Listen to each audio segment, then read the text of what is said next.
موس السينابون جه، بيبقى طعمه حلو قوي في الشتاء وبيدفي. الطريقه اللي انا هقولها لكم دي سهله خالص وبسيطه وما فيهاش اي تعقيدات، وهتطلع لكم احلى من بتاعت بره كمان. والطريقه دي هتطلع هشه وطريه جدا. يلا بينا على الطريقه والمقادير. هنحتاج كوبايه لبن دافيه، هنحط فيها معلقه سكر ومعلقه خميره صغيرين، ونقلبهم كويس وبعدين نسيبهم على جنب 10 دقايق. في بوله هنحط كوبايتين دقيق، معلقه ملح صغيره، نقلبهم كويس، بعدين معلقتين زيت عباد الشمس كبار، وبيضايه، وبعدين هنحط اللبن اللي خمرناه، وبعد كده نبدأ نقلب كله مع بعض.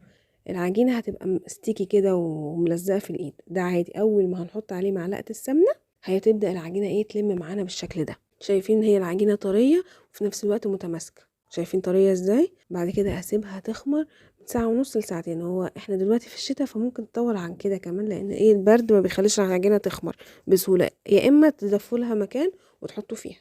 بعد كده بعد ما خمرت وتضاعف حجمها هبدأ أعجنها تاني على سطح فيه دقيق بالشكل ده، وبعد كده هبدأ أفردها على شكل مربع لحد ما يوصل معانا التخانة دي، واحط فيها الحشوة بتاعتي. أنا بحب أحشيها بالفراولة، أنا ما بحبش القرفة. أنا هنا ما حطيتش طبقة زبدة علشان الفراولة اوريدي سايلة، لو كنت حطيت عليها الزبدة كانت هتسيل أكتر، مش هتلف العجينة معايا. تمام. بعدين أبدأ ألفها كويس واقطعها بشكل متساوي واحطها في صينيه مدهونه، بعدين اسيبها تخمر ربع ساعه عقبال ما الفرن يسخن على درجه حراره 180 لمده ربع ساعه. نسخن الفرن وبعدين ندخل الصينيه فيه، تقعد جوه حوالي 25 دقيقه. بعد كده هتطلع لنا الشكل ده، لونها ذهبي وحلو. بصوا بقى شكلها حلو ازاي ومشهيه. هتعجبكم قوي قوي الطريقه دي، وهي عموما دي اول مره اعمل لكم فيها عشان يبقوا حلو.